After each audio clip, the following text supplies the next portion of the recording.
Bueno, bienvenidos a todos a este nuevo ciclo de charlas de GeoCharlas de Cubo. Gracias a la buena participación que hemos tenido tanto de los expositores como de las personas que se conectan con nosotros, hemos decidido seguir esta charla un nuevo mes, el mes de agosto, y esperamos seguirlas por muchos más meses. Si es que a alguno de nuestros auditores les gustaría presentar, pónganse en contacto con nosotros para coordinar fechas y presentación. Y bueno, que además agradecerle a cada una de las personas que nos ven tanto en vivo como en nuestra página web o en YouTube. Hoy día te contamos con la participación de Cristian Farías. Cristian es físico de la Universidad de Chile, donde él realizó su licenciatura y su magíster.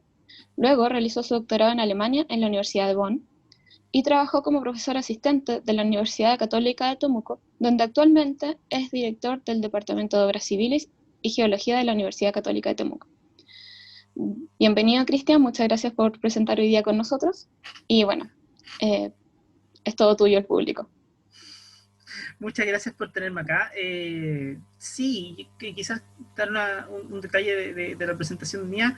Eh, Siempre me gusta decir que soy un físico convertido, porque me di la vuelta larga para llegar a hacer geofísica, en definitiva. Partí estudiando física, luego el doctorado ya lo hice en geofísica.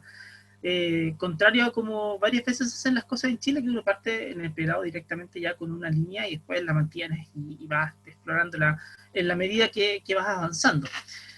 Así que un poco lo que les voy a presentar hoy día tienen que tenerlo en cuenta de que viene quizás como desde ese lugar, desde ese espacio donde yo me planto diciendo, ¿sabes qué? Esta es la forma en la cual yo he podido investigar estas cosas. Y un poco este tema del cual les voy a hablar hoy día es algo que me ha tenido ocupado y preocupado durante, ¿cuánto? Ya unos 11 años más o menos. Entonces voy a tratar de darles un repaso sobre un tema que yo encuentro que es sumamente entretenido, eh, pero entendiéndolo de que no es una charla quizás que vaya a plantear demasiadas respuestas frente a grandes preguntas, quizás es una charla que les va a dejar muchas preguntas más que hacerse en el futuro. Y por eso parto preguntándonos por la motivación esto, es como un poco cómo golpean y cuánto impactan los terremotos a los volcanes chilenos. Esa es la idea. Y la respuesta no es nada, es simple, pero tiene hartas cosas que uno sí puede entender bastante bien y hartos puntos por explorar. Así que voy a partir en 1960. La historia comienza en Chile y es porque en 1960 ocurrió el terremoto más grande que se ha registrado instrumentalmente en la historia. Ya sabemos que fue un terremoto que tuvo una ruptura del orden de unos 1000 kilómetros de largo, una cosa absurdamente grande. De que el suelo se estuvo moviendo de que la gente sintió que el suelo se les movía fácil durante unos 10 minutos también, una cosa que simplemente uno no la puede tener clara en la cabeza. Es difícil imaginarse ese tamaño de alguna forma. Y comienzo con la foto de la izquierda que muestra Puerto Saavedra, con las personas que están ahí arrancando del tsunami que viene al fondo para llevarse a su pueblo. Y después, y esta es una foto que te muestra muchas cosas.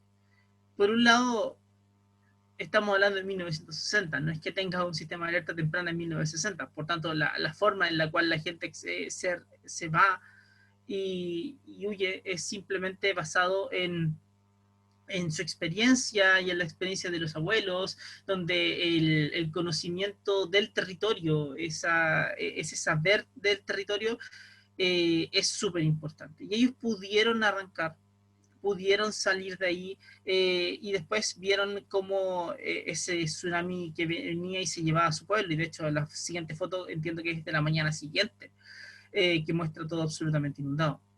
Es, eh, es impresionante esa foto. Te muestra justamente el poder que tiene la tradición oral, entre otras cosas. Pero el tema es que no solamente ocurrió el terremoto del 60 con el tsunami y el posterior riñiguazo, que fue un tema que fue importante, que ha sido bastante bien documentado, sino que además 38 horas más tarde el cordón Cauye y su erupción. Y el cordón Cauye es un complejo volcánico que está ubicado a unas 100, menos de 100 kilómetros de la zona de ruptura, hablaría. Es decir, está como unos 200 de Valdivia, pero de la zona de ruptura a menos de 100 kilómetros. Y ese volcán comenzó a hacer una erupción 38 horas después. Es uno de los casos más evidentes del mundo de un volcán que reacciona frente a un terremoto. Y eso es algo tremendamente importante porque empezó a plantear en su momento la pregunta de, oye, ¿hasta qué punto un volcán puede verse afectado por un terremoto? Y la verdad es que durante muchos años la idea era que sí podía pasar algo, pero no estamos tan seguros porque tenías que basarte en datos muy incompletos. Así que se trataban de armar estadísticas globales, esto es en 1999, donde el INDISAX empezaron a ver distintos registros históricos de erupciones y se dieron cuenta de que muchas erupciones comenzaban en torno al día o a los 2 días de ocurrir un terremoto. Terremotos grandes, hablemos magnitud 8, 7, 7.9, y a cierta distancia, entre 0 y 250 kilómetros, 0 y 500 kilómetros, uno podía ir viendo cierto nivel de correlación, de que en efecto ocurrían más erupciones en torno al terremoto, pasadito al terremoto, que si no lo hubiera. Entonces eso empezó a poner un poco la voz de, ¿sabes qué? Es probable que los volcanes estén reaccionando frente a los terremotos. Esto fue revisado en el tiempo, esto es un paper que que salió el año 2018, que hace el mismo análisis, solamente que con más detalles. Y hay un tema, entre 1800 y 1900 se ve perfectamente lo que uno ya veía de antes, de una cantidad más grande de volcanes haciendo erupción después de un terremoto, pero entre 1900 y 2016 eso ya no pasaba, ya era mucho más, no era tan evidente. Eso sí, aparece un instante como por acá, aquí una instancia como... que son 500 días, que son como, serán como 700 días después del terremoto, que sí hay más erupciones. Eso ya es un tema interesante que podría verse. Y la pregunta es ¿por qué? Bueno, una de las respuestas tiene que ver con los catálogos. Pensemos en que entre 1800 en que los catálogos históricos normalmente lo que uno ve es alguien que te dice el volcán hizo erupción, o varias personas que te dicen que el volcán hace erupción, pero los días no, antes era difícil ver el día, exactamente cuando partía la erupción. Otro detalle era que era más o menos difícil darse cuenta si es que la primera parte de la erupción comenzó en cierto día o no. A veces los volcanes comienzan con cierto tipo de actividad y después se desequilibran completamente. O no sabemos si de pronto la erupción venía de antes y ese día alguien se dio cuenta que el volcán hizo algo en particular. Entonces, ese tipo de cosas son las que nos llaman mucho la atención porque no sabemos exactamente cómo nos afectan en la estadística. Entonces, quizás, y la primera parte de este gráfico correspondía quizás a volcanes que siempre estaban haciendo erupción y que la gente se daba cuenta que hacían erupción dentro del tiempo que venía después del terremoto. Podía ser. Así que queda un poco abierto. La idea es la siguiente. Es tratar de hacer un análisis parecido para las erupciones volcánicas chilenas. Y claro, volviendo al análisis como más de los últimos 120 años, por ejemplo, uno puede empezar a ver que hay una cantidad de erupción, de volcanes en erupción, que es un poco más grande después de ciertos terremotos. Por ejemplo, está el terremoto de 1906 que ocurre y que después justamente viene una subida más o menos importante en el número de erupciones en el país.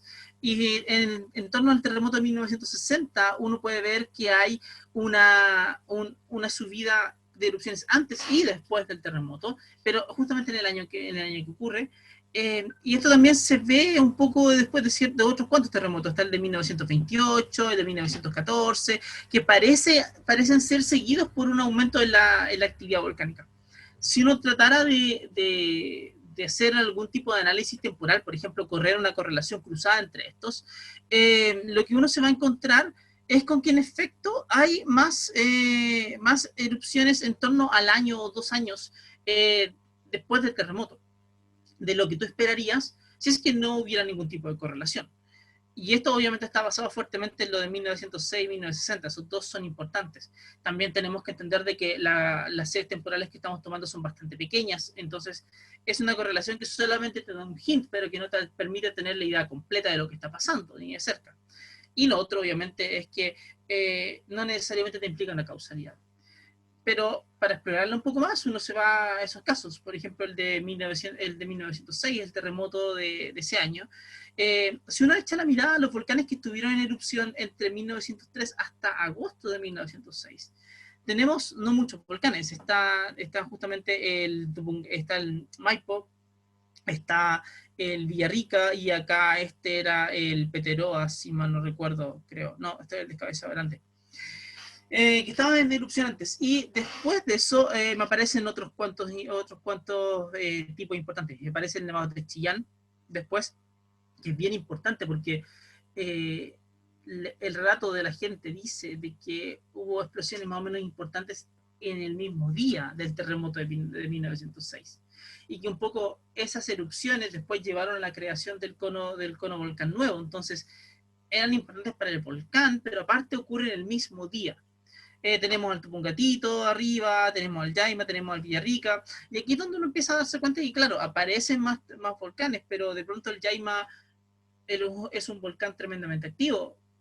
Podría ser tranquilamente que la erupción del Yaima entre septiembre de 1906 hasta el 1909 era una erupción que dependía de la dinámica del mismo, no dependía tanto de otras cosas.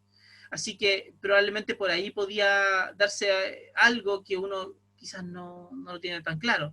Es decir, no necesariamente el terremoto es el que hacía algo, sino que de pronto el volcán tranquilamente podía hacer algo por su cuenta, solo. Pero cuando metemos todo eso entre una correlación, claro, no sabe distinguir exactamente, y por eso hay que tener cuidado. Y ahí es donde siempre entra el tema de que la correlación no implica causalidad. Entonces no me puedo quedar solamente con encontrar una correlación cruzada y darme cuenta que hay datos que me sugieren que hay una mayor cantidad de actividad volcánica después de un terremoto. Tengo que tener algún potencial mecanismo que me permita explicarlo de alguna manera, como para que yo pueda sostener que algunas cuantas erupciones o quizás algún tipo de actividad posterior son causadas por el terremoto o son influenciadas por el terremoto. Y otro tema importante también es que hasta el momento les he hablado de erupciones, pero la verdad es que no solamente tenemos que tener erupciones. Ese es un punto importante. Un volcán no siempre va a ser erupción, pero sí puedes tener eventos no eruptivos. Puedes tener, por ejemplo, una subida en la cantidad de sismos, podrías tener flujos de calor dentro del volcán, que no terminan en una erupción. Entonces también quedan subrepresentados en la estadística. Y hay otros más raros que se los voy a contar más adelante que también quedan subrepresentados. Entonces, de pronto no estamos viendo la pintura completa, y eso es lo que tenemos que pensar hacia adelante, cómo lo podemos hacer en los siguientes terremotos. Obviamente tenemos que entender cómo va esto, así que la idea fundamental siempre va a ser echar una mirada a lo que ustedes ya saben acerca de terremotos y saben que, bueno, tenemos, al menos en Chile, que es nuestro ejemplo de acá, eh, sí, tenemos placas que se bloquean y se desbloquean y que siempre tratan de moverse una respecto a la otra, pero siempre fracasan durante muchos años hasta que realmente consigues tener desbloqueos grandes que te generan grandes terremotos. Eso obviamente te deforma toda la corteza, y al deformártela tienes que cambiar el tensor local de esfuerzos en torno a los volcanes. Y eso es súper importante, porque significaría de que si ocurren grandes terremotos, esos podrían tener una acción importante hasta quizás en la cordillera. Y eso podría cambiar el tensor de esfuerzo local, y si cambia el tensor de esfuerzo local, entonces cambia las condiciones que tiene el fluido para subir. Entonces podría eventualmente poder tener un aumento en la actividad volcánica debido a que yo cambio el tensor de esfuerzo local en torno a los volcanes. Y esa era la primera idea de análisis que surgió en la historia, que era echémosle una mirada a cómo cambia el tensor de esfuerzos. Y afortunadamente están las ecuaciones de Okada del año 1992 para poder hacer un análisis de, bueno, cuáles son las deformaciones que se producen debido a un terremoto. Y por tanto se podía hacer ese análisis en torno a los volcanes. Un paper bien lindo de Walter Yamelung en el 2007 te muestra, por ejemplo, que después del terremoto de 1960 hay muchos volcanes que simplemente se extendieron por debajo. Hubo una expansión volumétrica grande de unos 25 volcanes. pero los que hicieron erupción en el año que siguieron fueron el Cordón Cauye y el Calbuco, que están justamente dentro de la zona más afectada, como se puede ver acá en esta parte de aquí, mientras que el Peteroa y el Tupungatito también hicieron erupción, pero estaban un poco fuera. Estaban un poco fuera de la zona. De hecho, el Tupungatito está en una de las zonas casi no afectadas. Entonces te empieza a hacer la pregunta de, oye, ¿por qué el Tupungatito no? ¿Por qué? O sea, ¿por qué Tupungatito hace erupción y no los otros? Por ejemplo, está el Cordón Cauye y el Calbuco, pero entre medio está los hornos, entre medio está están los mismos, el Carran Venado, está el Mochichos Huenco, está el Yaima, está el Villarrica, ¿por qué ellos no? Esa es la pregunta. Y ahí entonces lo que termina pasando es que no sabemos exactamente por qué los vecinos no hacen algo. Y es una gran pregunta que surge esto. Pero es un primer análisis. Estos cambios en el tensor de fuerza se llaman cambios estáticos, son semipermanentes. También decaen súper rápido con la distancia, es decir, después de unas dos largos de falla ya no pesan mucho, son súper poco probables de que hagan algo, pero sí son semipermanentes, entonces podrías explicar conexiones de erupciones volcánicas, por ejemplo, que ocurran 2-3 años después con el terremoto, los podrías ligar a través de los esfuerzos estáticos. Pero no solamente son esos. Después empiezan a ver qué pasa no solamente con la deformación que queda después del terremoto, sino que, oye, ¿qué pasa con los cambios de fuerzas que se dan en el terremoto, con los cambios dinámicos? Y los cambios dinámicos obviamente son transientes, duran lo que dura el paso de las ondas. Y ahí uno piensa como en el equivalente a tener una lata de Coca-Cola que simplemente la vas a batir y que nuestra lata de Coca-Cola en este caso sería nuestra cámara magmática. O ni siquiera una cámara magmática, podrían ser fluidos hidrotermales también, o una mezcla. Entonces, eso sí domina a largas distancias. Y nos hemos dado cuenta de eso, bueno, por dos grandes razones. Una, porque las ondas superficiales decaen muy lento en cuanto a la distancia, es decir, pueden avanzar grandes distancias y ser importantes también, pero por otro lado también eso ha llevado a que hemos podido ver casos de pequeñas respuestas que se han podido capturar instrumentalmente a distancias muy largas de un terremoto. El caso que les pongo acá es el del volcán Uturunco en Bolivia, que muestra la cantidad de sismos, de distintos tipos de sismos volcánicos en ese, en ese lugar, entre mayo del 2009 y abril del 2010. Y ustedes ven que llega un momento donde hay una subida muy grande de sismos, en la cantidad de sismos diarios, y eso ocurre justo después del terremoto del Maule, justo después del 27 de febrero del 2010. Y estamos hablando de un volcán que está a más de 1000 kilómetros de la zona de ruptura del terremoto del Maule. Y aún así, tú tienes un volcán que no entra en erupción, pero que sí tiene una subida en el número de eventos. Entonces hay una respuesta, y una respuesta a muy larga distancia. Ahora, ¿por qué? Bueno, uno podría pensar en que logras presurizar en el corto plazo el fluido, podría pasar algo de ese estilo, pero también lo que te pueden hacer la transferencia dinámica de esfuerzo es que te puede desbloquear ciertas fallas, y de pronto las fallas son las que desestabilizan a los volcanes. Ahora, normalmente se usan este tipo de transferencias como para explicar respuestas más inmediatas, es decir, cosas del orden de días, de semanas, quizás cosas de ese estilo, pero no mucho más. Así que eso. Ahora, aquí les muestro el Cordón Cauye, otra vez. Vuelvo sobre él. Es importante este volcán, por lo que les comentaba al principio, acerca de la erupción después de 1960, que ha sido ligada derechamente a la transferencia de esfuerzos estáticos. Fue tan grande la deformación al estar este volcán tan encima, que en efecto hay un argumento que uno puede hacer de que, que los esfuerzos estáticos son lo más importante para este volcán. Y de acuerdo, y es uno de los casos donde se han usado para poder explicar. Otro caso es el del Calbuco, que fue lo que les mostré antes, que también está ahí, pero quizás son de los dos más obvios. Otro caso que también es más o menos evidente es el del Copahue, en la erupción que empezó el año 2012, después del terremoto del Maule, que también se ha ligado a la presencia de esfuerzos, de un cambio en los esfuerzos estáticos como más grande. Pero hay más. Hay quien ha ligado incluso esta erupción, la de Hudson de 1991, al terremoto de 1960. Y eso tiene que ver, el argumento es bastante raro. Es de unos italianos de Bernard Marzocchi y otros cuantos que están ahí. La idea es que cuando ocurre un terremoto, uno de los grandes al menos, no solamente deforma la corteza, también va a deformar obviamente la astenósfera. Así que va a deformar el manto en realidad. Entonces, como, como deformas a grandes profundidades también, entonces al hacer eso tú puedes generar nuevos cambios de esfuerzos en el tiempo en la corteza, porque todo lo que está debajo de la corteza se deformó y eso viscoelásticamente se va a tratar de volver a un nuevo punto y eso va a transmitirles esfuerzos a la parte de arriba.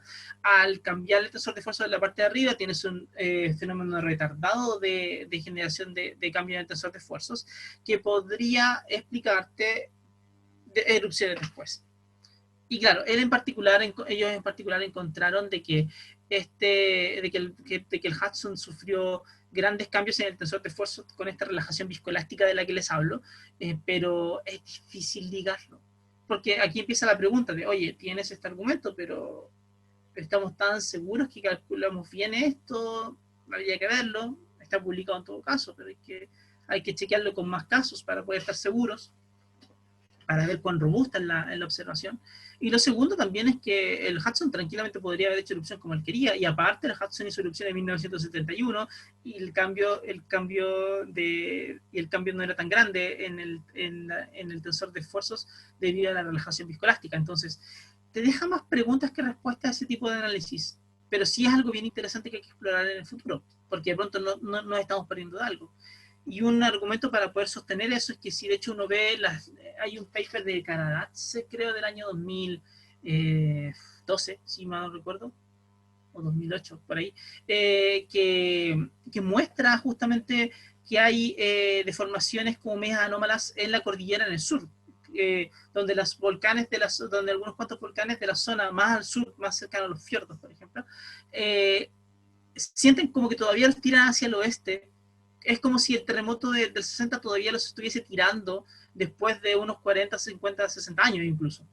Y eso obviamente te tiene que generar un cambio en el tensor de esfuerzo. Quizás te cambia que lo más seguro es que al tener esa deformación, lo que tú estás cambiando realmente es el tensor local y por tanto podrías pasar de distintos regímenes. Podrías pasar de un régimen más compresivo a un régimen más extensivo durante un tiempo más largo y quizás eso permitiría que los fluidos en el futuro puedan subir de manera más fácil. Y ahí el terremoto no sería un gatillante, sino que sería como un promotor de cierta actividad. Ese tipo de cosas también hay que estudiarlas, pero son súpermente entretenidas. Yéndonos al 60, aquí están los volcanes, un poco, esta historia ya se las conté, cuáles son los volcanes que hicieron erupciones en los años después. Acá hice la ventana un poco más grande de lo de Walter y Amelung porque aparecen el Jaime y el Villarrica en la historia, y aparece el Copahue también en la historia. Pero ahí empezamos a ver que el Jaime y el Villarrica son dos de los volcanes más activos de Chile, hasta qué punto esos están ligados al terremoto o no. Habría que analizarlo con más detalle. Y aquí empieza la pregunta de por qué no todos los volcanes reaccionan igual. Y quiero irme al terremoto del Maule, que es el que está a la derecha de la imagen, porque hay volcanes que te muestran en los 3 años después del terremoto actividades anómalas, pero que no necesariamente son erupciones. Y son dos. Uno es la laguna del Maule y el otro es el Yaima. La laguna del Maule porque empezó a monitorearse con mucho más detalle la inflación en la laguna, pero que nunca ha sido ligada realmente al terremoto, no tan fuertemente al menos. Y por otro lado, el volcán Yaima, porque el volcán Yaima entró en una fase de calma muy extraña después del terremoto. Entonces, ahí uno empieza a preguntarse, oye, pero ¿cuál de todos estos está ligado al terremoto y cuál no? Y ahí nos faltan los argumentos. Hay volcanes que obviamente son más sensibles, y uno de ellos es el Nevado de Chillán. El Nevado de Chillán, si se acuerdan, les conté la historia de que este volcán había hecho erupción después del terremoto de 1906, y que eso era una cuestión súper interesante por sí sola. Pero aparte, en los primeros 50 años del siglo XX muestra un comportamiento bien interesante. Una erupción que viene justo después del terremoto de 1914, uno que viene después del terremoto de 1928, para el terremoto de 1939, que fue más cercano, de hecho no pasó mucho, y después ya desde 1960 no pasa mucho más. Es raro, ¿Por qué en esos tres pasa? Y les voy a mostrar que esto se complementa después con el terremoto del 2015 en Illapel. Así que si uno va a la historia de cuáles son los volcanes que muestran algún tipo de respuesta y que pronto uno podría decir que estarían más ligados, te aparecen el Jaime, el Villarrica, el Copahue y el Nevado de Chillán. Los dos primeros son volcanes que tienen un magma súper poco viscoso, por lo que también sería más fácil de alguna manera u otra promover que ascienda el magma de manera más rápida debido a un terremoto, que quizás el terremoto genera espacios para que el magma suba más fácil, pero al mismo tiempo te genera el problema de que no estás, siempre hay que estar como adivinando un poco si es que el volcán reaccionó o no reaccionó, si es que era algo que se debía al terremoto o no. Y eso no te lo permiten tanto los eventos, los registros históricos. Sí te lo permiten, sí te lo permite el análisis de los instrumentos, el análisis de los datos así de verdad, eso te lo permite. Pero en principio, volcanes que tuvieran magmas poco viscosos suele asumirse de que ellos podrían responder más fácil, que serían más sensibles. Y luego está el Copahue y el Nevado de Chillán, que el Nevado de Chillán en particular tiene un magma que es bastante más viscoso, es pacífico en las últimas erupciones. Y eso quizás nos hace preguntar, bueno, ¿por qué? ¿Por qué sería uno más viscoso del que también podría estar siendo parte?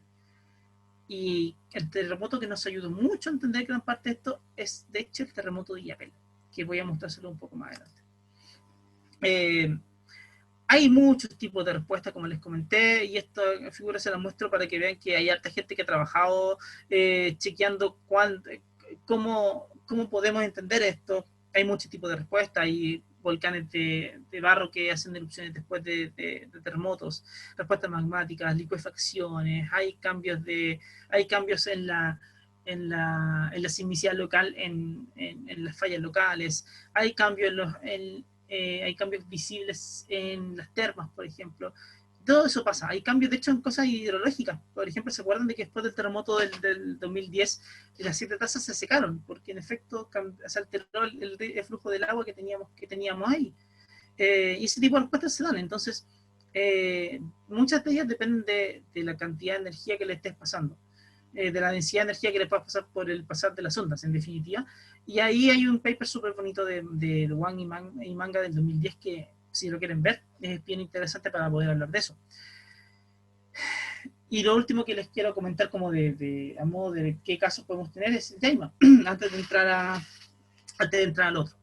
El Yaima es un volcán, uno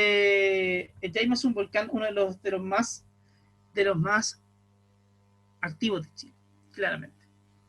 Un volcán que normalmente siempre tenía cientos de sismos, sobre todo sismos de largo periodo, en los años que llevaron a la erupción del 2009, 2008-2009, perdón.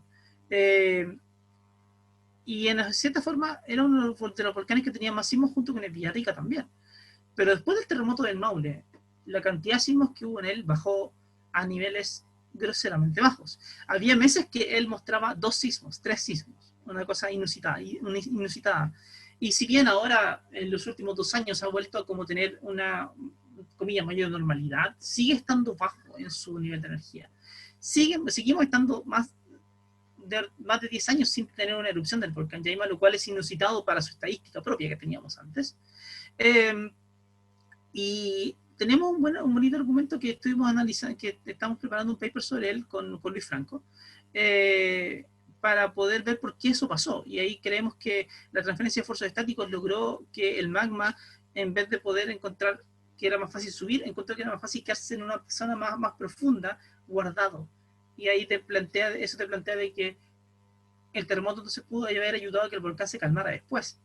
El problema de eso, cuando queremos volver a hacer el análisis histórico, es que es súper difícil darse cuenta cuando un volcán se calma, porque si tú te pones 1820 o incluso ahora y no tienes instrumentos en un volcán y tratas de ver qué pasa con el volcán después del terremoto, tú dices, antes del terremoto no estaba haciendo nada, después del terremoto no estaba haciendo nada, y tu conclusión natural es que no pasó nada en el volcán, y quizás de pronto el volcán se calmó, pero no nos dimos cuenta porque no teníamos cómo monitorearlo.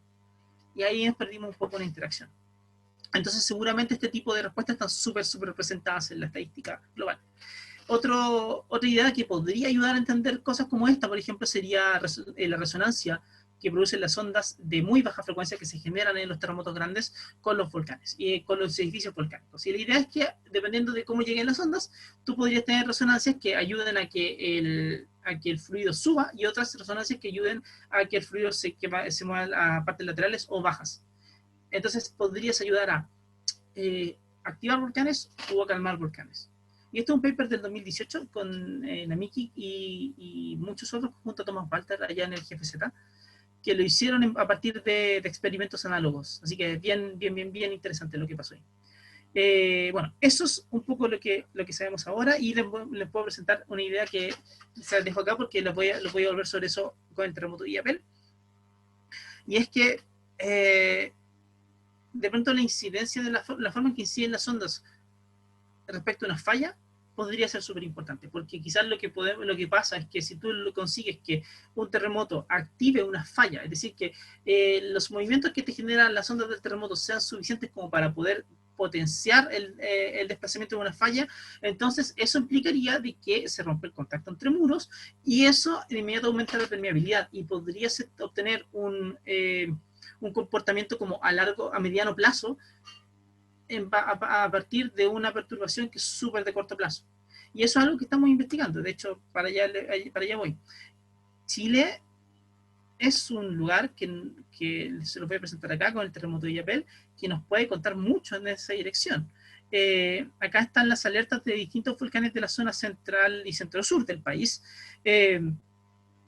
donde vamos viendo que habían volcanes justo antes del terremoto de Illapel, que ocurrió en septiembre del 2015, que estaban mostrando cierto nivel de actividad. Está el Villarrica, que venía un poco alterado después de la erupción del 2015, el Copahue, que venía entre erupciones, entonces estaba más o menos alterado, y la Laguna del Maule, que tenía pequeños enjambres propios que eran de él, en una zona que se le han ido repitiendo después.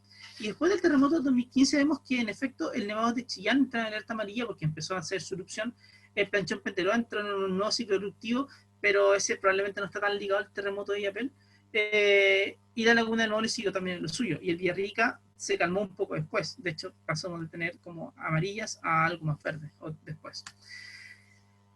Y esto es lo que publicamos conjunto a Daniel Basualto hace muy poco en el Geophysical Research Letters. Lo que tratamos de hacer fue estudiar el terremoto de Illapel, ver los datos y luego también simular numéricamente cómo las ondas afectaban al sistema. Lo que encontramos fue que hubo 3 volcanes que reaccionaron: el Nevado de Chillán, el Copahue y el Villarrica. 3 respuestas bien raras y muy lejos. El Nevado de Chillán estaba a unos 550 kilómetros de la zona de ruptura, lejísimos. El Copahue estaba a unos 600 y tanto, y el Villarrica estaba como 800 kilómetros, es decir, sumamente lejos. Tanto así de que, no sé, la gente en Villarrica, la gente que estaba en Pucón, quizás no sintió mucho el terremoto de Illapel, pero el volcán sí que lo sintió. Y lo que vemos es que está el Nevado de Chillán con un poco de actividad más o menos inusitada, una cantidad de sismos volcano tectónico más o menos alta antes del terremoto.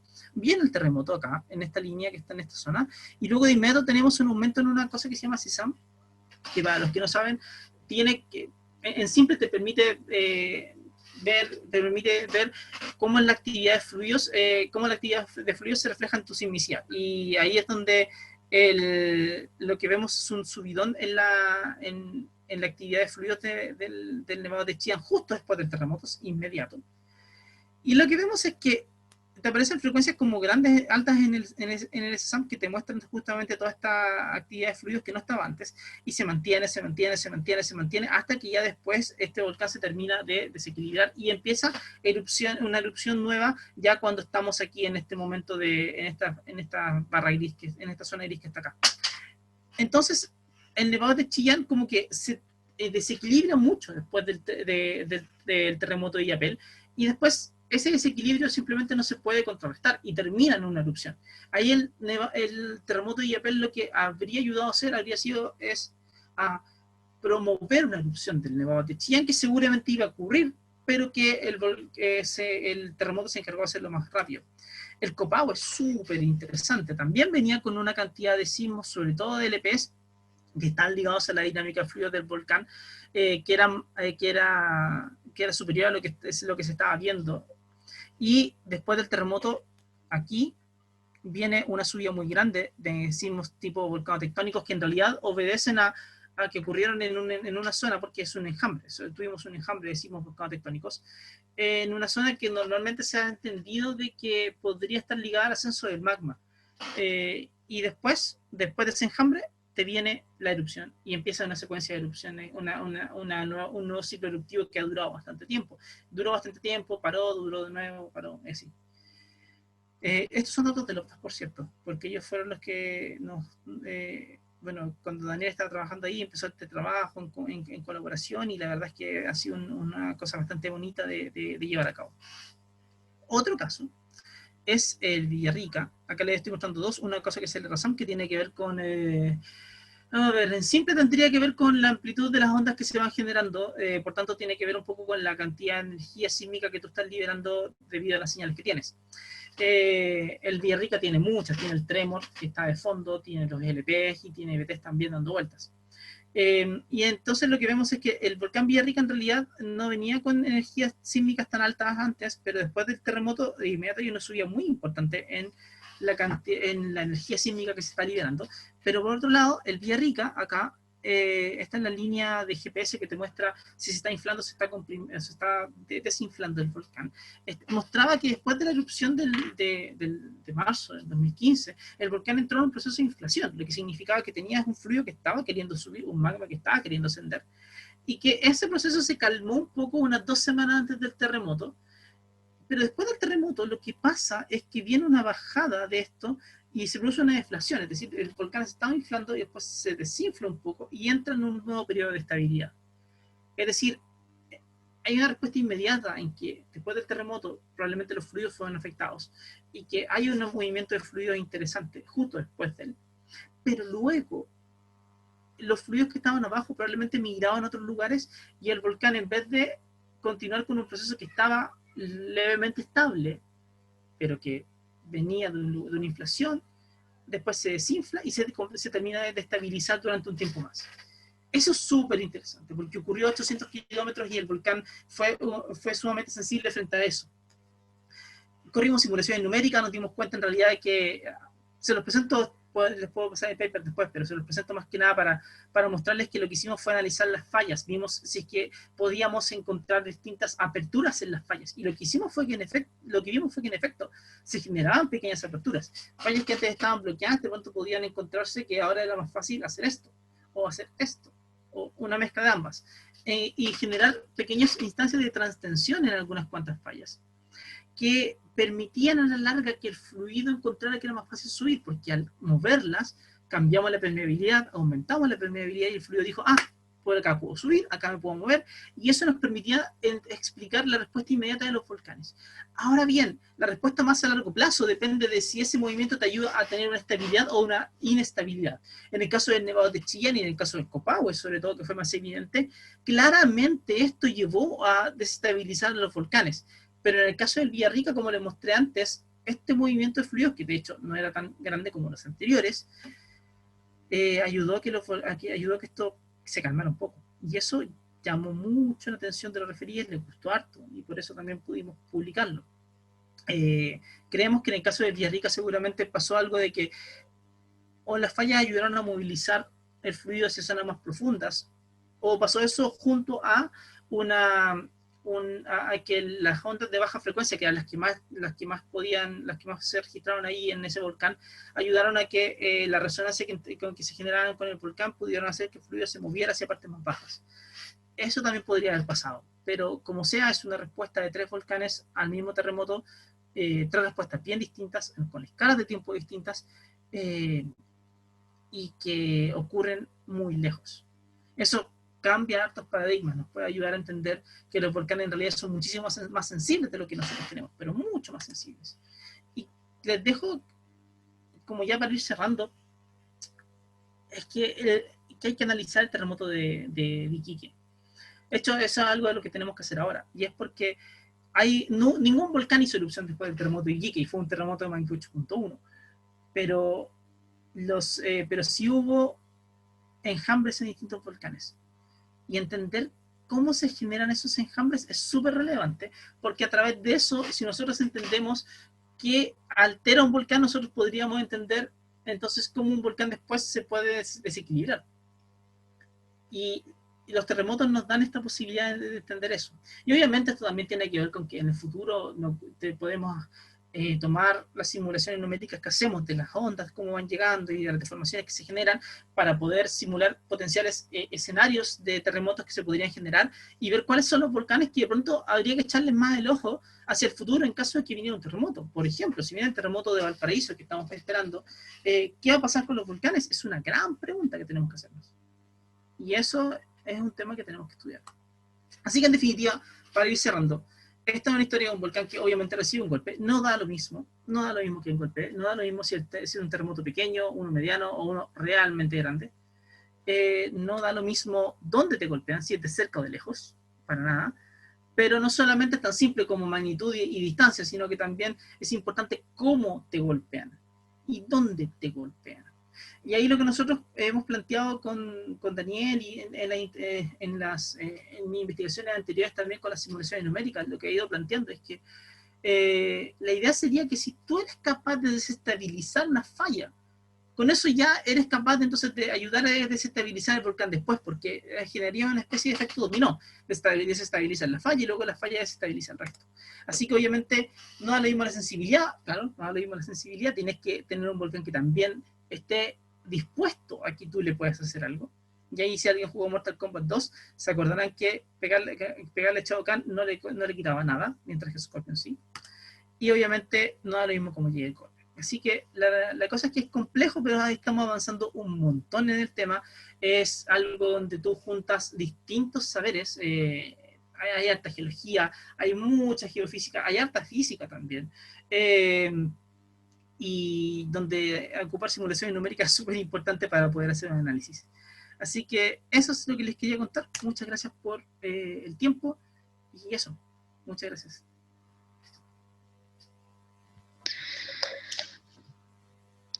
Muchas gracias, Cristian, por tu presentación.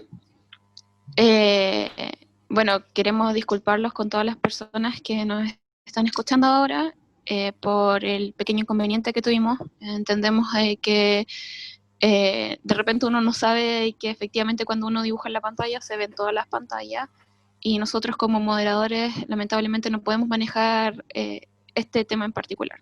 Si bien intentamos manejar todos los otros, hay cosas que se nos escapan de las manos.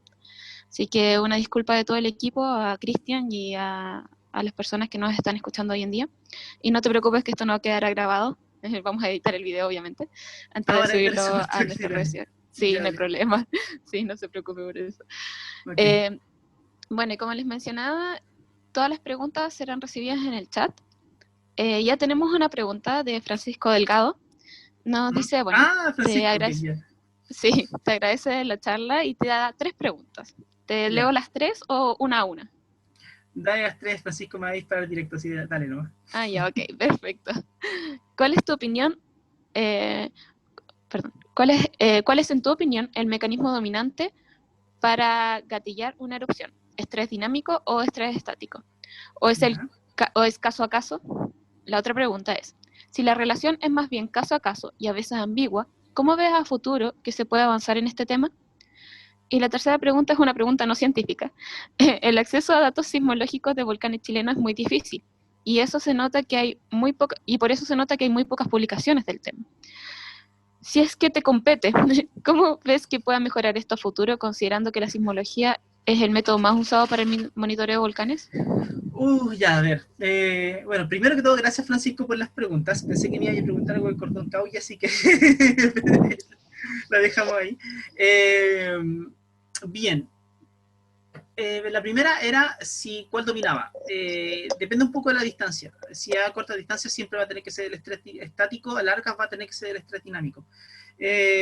Lo que yo he visto es en realidad que depende mucho cómo golpees, es decir, que si lo dominante es el estrés estático, porque está muy cerca, aún así tienes que tener un volcán que quiera hacer, que quiera que le pasara, o sea, no es tan fácil. Por tanto, uno fija como cierto nivel de reglas, quizás como a nivel de distancia, pero luego obviamente vaya caso a caso. Y si es caso a caso, claro que te genera una ambigüedad, es difícil poder hacer eso, pero al final lo que tienes que procurar ver es entender de que son dos escalas de tiempo distintas, es decir, un cambio de estrés dinámico es inmediato y uno puede hacer un análisis muy rápido de eso, mientras que en el caso del estrés estático, tú puedes irse haciendo el seguimiento del volcán después, es decir, el estrés dinámico es más quizá un gatillante de algo, mientras que el estrés estático podría entenderse como algo que te ayuda a generar las condiciones para que haya una mayor cantidad de actividad después, o menor, porque ya vimos que el caso del Jaima es de hecho menor. Entonces, esos dos análisis igual tienes que hacerlo, no puedes simplemente quedarte con uno y el otro no. En el caso del terremoto de Illapel, por ejemplo, el estrés estático era bajísimo, porque ya estábamos a más de 500 kilómetros de una zona de ruptura que tenía con suerte 200 kilómetros de norte a sur de largo. Entonces ya era distinto. Así que tienes que hacer los dos. Y la otra era sobre el acceso, es difícil el acceso. Ahí hay un tema político de entre medio que está complejo. Porque si bien la gente del observatorio tiene hartas ganas de poder colaborar, llevar a cabo una colaboración está difícil, hay que pasar por hartas cosas que de pronto a uno como científico se le van de las manos, que tiene que ver con una extensa generación de convenios y de otro tipo de documentos que terminan jugando en contra de la investigación como uno quisiera. Yo espero sinceramente que eso vaya cambiando en el tiempo, entendiendo de que la mayoría de las partes tienen ganas de generar colaboraciones, pero sí necesitamos que esos datos sean más públicos. O sea, el futuro, para mí, como científico, como académico, como director de departamento, como ciudadano, es donde estos datos estén expuestos de manera pública y que uno pueda acercarse tranquilamente a conversar con todos los investigadores que quieran formar parte de grupos de investigación. Involucrar obviamente a la gente que trabaja los datos del observatorio como corresponde, y poder generar mayor conocimiento, que es algo que nosotros queremos hacer siempre. O sea, eso tiene que ser nuestro objetivo. Y para eso tenemos que naturalmente meternos como en espacios, como te decía, un poquito más políticos, que de pronto a los científicos nos cuestan, pero hay que hacerlo, hay que ir para allá. Eso son las tres respuestas. Sí, lamentable, pero bueno, sí, hay que ir para allá un poco. Sí. Gregorio de Pascal nos dice, bueno, gran charla, gracias, te agradece. Y dice, en la zona volcánica del sur existe un fuerte control estructural de la corteza en la distribución del volcán, en particular en la relación con la falla Liquiñovsky. ¿Qué piensas sobre el efecto de las fallas de la corteza y los terremotos de la corteza en estas erupciones? El efecto de las fallas en la corteza. No entiendo. Sí, ¿qué piensas sobre el efecto de las fallas de corteza, probablemente ¿Ya? fallas corticales, Sí, claro. y los terremotos de las cortezas en estas erupciones? A ver, yo creo que hay dos visiones. Una es la que te comenté, que en la medida que tu terremoto permita que esas fallas de pronto se activen y que empiece a cambiar un poco el estado de estrés, puedes ayudar a desequilibrar un volcán, eso seguro. Ahora, pensar en que de pronto sismos locales de la falla, por ejemplo, un sismo superficial de magnitud 5,5, o uno grande de magnitud 6 en una Liquiñovsky, por ejemplo, te ayuden a desequilibrar un volcán, también puede pasar. Pero eso tendría que ver con que tú generas una transmisión de esfuerzos en el mismo plano de falla, y eso te podría ayudar a que después los fluidos suban. Pero si bien físicamente es plausible, tenemos que ver casos que nos permitan realmente ver que eso se puede hacer. Hay quien plantea por ahí, pero nunca se ha publicado porque es como una conversa que salió en pasillos, que de pronto podríamos entender al Chaitén, la erupción del Chaitén, como promovida por cierta actividad que pasó en la Liquiñovsky. Pero hay que demostrarlo y no es tan fácil. Así que lamento mi no respuesta frente a la pregunta. Oh, pero muchas gracias. Roxana nos tiene otra pregunta. Pregunta, ¿qué tipo de falla han visto que han generado más erupciones? No hay una, no existe una. Lo que pasa es que tienes que ver cuál falla es la que es más crucial para la alimentación de los fluidos del volcán. Un volcán tiene un sistema de fallas muy complejo en general en torno a él, porque normalmente tienes magma que va a subir a través de diques, y esos diques van a poder tocar algún tipo de conducto y después suben. y las fallas son estos espacios en los cuales hay una mayor permeabilidad y el fluido puede subir por ahí. En Chile, en la zona centro-sur, por ejemplo, siempre hay como tres grandes tipos. Está la falla grande, que es la Liquiñoski, luego tienen los transversales, que son algunas van hacia el noreste, otras van hacia el noreste, y no es tan claro cuáles son las que son las activas que permiten entender por qué el volcán hace erupción como lo hace. Pero el punto es que, si es que logras afectar a esas, entonces tú podrías afectar al volcán. Dicho de otra forma, si es que la transferencia de esfuerzos no está, es súper grande en la falla, no sé, noreste, pero el volcán está dominado por una noroeste, no te va a importar mucho, pero si le pegáis a la noroeste, ahí sí. Esa es como la idea. Entonces la orientación de las fallas es importante. Entonces no es como que hay una en particular que te ayuda más, sino más bien que tienes que ver como el impacto que tienes sobre las estructuras más importantes que te permitan entender el volcanismo. Y por eso, en el caso del terremoto de Illapel, que estudiamos eso más en detalle, el Nevado de Chillán está afectado por una noroeste, el Copahue está afectado por una noreste fundamentalmente, y así se van viendo. Entonces cambia un poco. Okay, entonces como más la dirección que tiene la falla. Exacto, la dirección de las fallas respecto a eso. Y un tema, el Copahue, esto hay que probarlo, pero el Copahue hace erupción después del terremoto de Illapel, el 2015, pero el Copahue también hace erupción al año siguiente del terremoto de un terremoto muy parecido en Illapel en el año 1943. Y habría que ver si es que la transferencia de esfuerzos dinámicos tuvo que haber sido parecida. La pregunta es si es que realmente con eso podríamos generar un desequilibrio de la falla a largo plazo. Pero hay que verlo, porque no hay datos. Entonces es como especulación sobre la marcha. Pero quizá hay direcciones, pero el punto es que quizá hay direcciones preferidas para los volcanes, para reaccionar frente a las ondas. Claro. Okay, Luis Donoso nos da una pregunta un tanto extendida, la voy a leer con calma. Te felicito por la excelente presentación. Te dice que la alteración generada un gran sismo en una zona volcánica, tal como lo mencionas, altera la dinámica de los sistemas hidrotermales someros. Hasta el momento, y sobre todo luego del sismo de Pohang, la mirada de la sismicidad inducida en dicho sistema está asociada a la extracción de recursos de vapor, pero no existen muchos antecedentes respecto a la variabilidad de la producción de vapor luego de un gran sismo en la vecindad de dichos campos. El mejor ejemplo que se tenía de datos era la planta geotermal de Pinatubo, pero ya no existe por razones que todos conocidas. ¿Existen antecedentes respecto de cómo se podría alterar, o mejor aún, estimar cuánto y cómo impactaría, aumentar o disminuir, la capacidad productiva de un campo geotermal en operación ante la ocurrencia de un sismo mayor a una distancia determinada? Es una pregunta bastante específica, geotermal. No, pero está buena. Mira, sí. La respuesta que yo tengo es que no lo sé bien, pero sí me acuerdo de un amigo mío que estuvo trabajando en respuestas de campos geotermales a sismos de larga distancia. Me acuerdo que eran campos en Largarello, en Italia, que sentían las ondas superficiales de sismos que venían desde unos 3.000 kilómetros de distancia y tenían un incremento en la producción de energía, de hecho. Entonces, de pronto sí puede ocurrir. La pregunta es cuánto de largo plazo es lo que eso te puede generar, y ahí entra el detalle de cuán importante es el impacto del terremoto. Así que la respuesta es probablemente sí, pero como yo no lo he estudiado, no lo tengo tan claro. Ok, muchas gracias. Leoncio también te agradece por tu presentación y te pregunta qué rol o impacto, en caso de tenerlo, crees que podrían tener los terremotos intraplaca de profundidad intermedia o profundos de gran magnitud en los volcanes. ¿Se sabe algo luego del terremoto de Chillán de 1939? Gracias. Eso es lo raro. Uno pensaría que debería ser más importante, pero el terremoto de Chillán de 1939 no está seguido de erupciones volcánicas que se tengan en cuenta. Entonces, ¿qué esperaría uno? Bueno, hay que hacer el análisis obvio de los esfuerzos, cómo se pasarían de un lugar a otro, pero segundo, habría que tener volcanes monitoreados y que ocurra uno de esos para poder verlo, y eso no lo hemos visto realmente en este tiempo.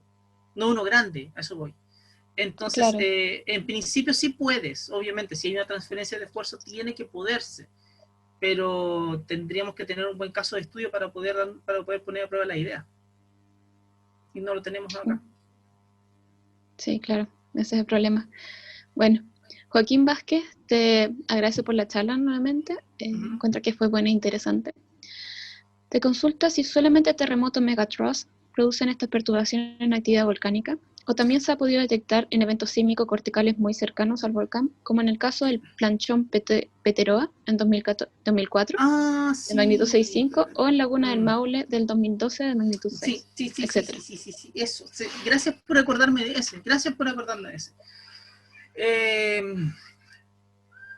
a ver, no, los terremotos, claro, los megatrust obviamente te van a generar deformaciones más grandes y ahí es donde entra, porque uno se fija en ellos. Pero en efecto está un sismo que ocurre antes de un pulso más importante del Peteroa, el 2010, de magnitud 5,1, si mal no recuerdo, que ocurre un par de días antes, en septiembre, y que siguió de la erupción después. Que no está dentro del volcán, entonces se cree que más bien un sismo tectónico que pudo haber ayudado a desequilibrar un poco más un volcán que ya estaba desequilibrado. Hay un enjambre súper lindo que se dio en el año 2012. En realidad no es un enjambre, es un sismo con secuencia de réplicas, que se dio en el año 2012 cerca de la laguna del Maule. Eh, pero tampoco te produjo una subida una subida aparente en la respuesta de los volcanes, en definitiva.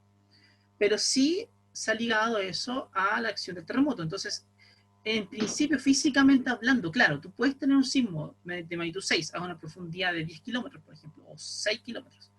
Y si hay un volcán cerca que esté suficientemente sensible, obviamente que le va a hacer algo. Eso puede pasar y debería pasar, como se vio en el caso del Peteroa. Eh, pero el tema es que muchas veces esa activación de fallas también puede ocurrir debido a la acción del megathrust, porque te genera un cambio en el tensor completo de la cordillera. Entonces, ese tipo de respuestas podrían ser como respuestas posteriores o como de segundo orden, si quieres llamarlo, al terremoto original, y sí puede darse tranquilamente. Ok, Francisco Delgado nos da una última pregunta. Si para Dale. el terremoto del Maule produjo algo detectable con redes sismológicas en los volcanes o en ese momento no habían redes locales. Habían redes locales en el Villarrica y en el Yaima que funcionaban bien, y en efecto hubo una subida en la cantidad de sismos en ambos, pero local. Es decir, en el Villarrica fueron sismos que estaban ligados a la dinámica de fluidos, y en el Yaima hubo una subida, pero en la cantidad de sismos de una falla que estaba como a 15 kilómetros al sur del volcán. No en el volcán, sino que mucho más al sur. Y de ahí Ujú. vino el cambio más a largo plazo del Yaima, que fueron una bajada de sismos muy importante en general en el volcán. Entonces fue como en dos tiempos. La inmediata, que fue porque afectaste un sistema de fallas, y la otra que tenía que ver más con el volcán. Así que sí, pero se podía ver. Y bueno, después están los terremotos los terremotos que hay que chequear. Es el de Iquique, que ya les dije algo, y el de Iapel, que ya lo pudimos publicar.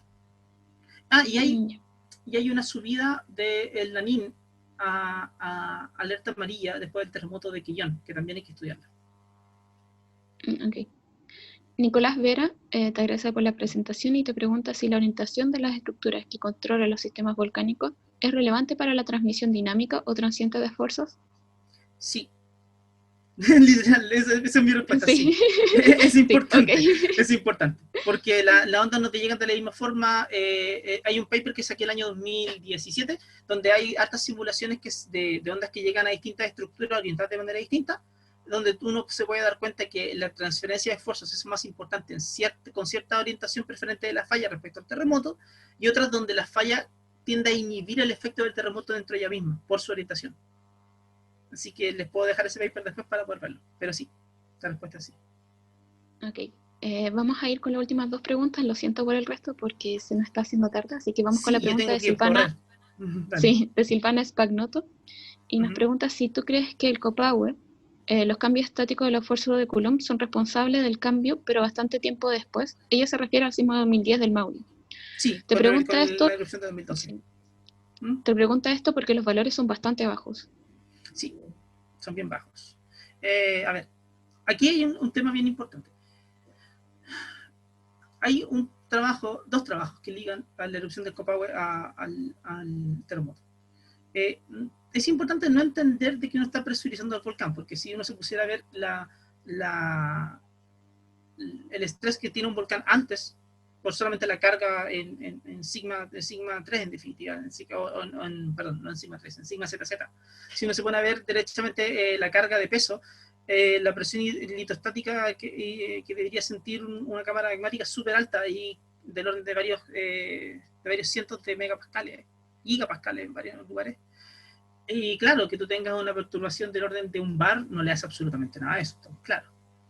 Pero lo que te hay que entender realmente, de nuevo, es a quién afectas.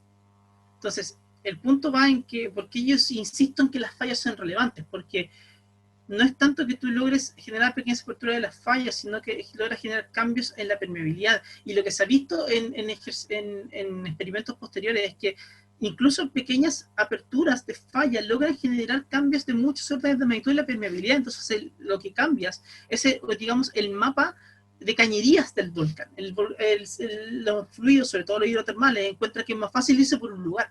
Y al irse por allá, ellos empiezan a desequilibrar también el volcán y obviamente después el magma puede subir porque va a encontrar que es más fácil. Entonces, hay que ver no solamente el número, que también es obviamente importante, sino que también hay que ver dónde golpea algo. Y por eso el Copahue, el análisis que se hizo era como el inicial, pero no habían datos sismológicos. Entonces, quizá ahí vale la pena volver a ver exactamente dónde afectaste con más detalle para poder ver un poco más eso, pero se puede, incluso con perturbaciones chicas. Y lo otro que te dice, como para cerrar esa pregunta, es que los volcanes son súper sensibles. Los puedes afectar con perturbaciones chicas y les pasan cosas. Ok.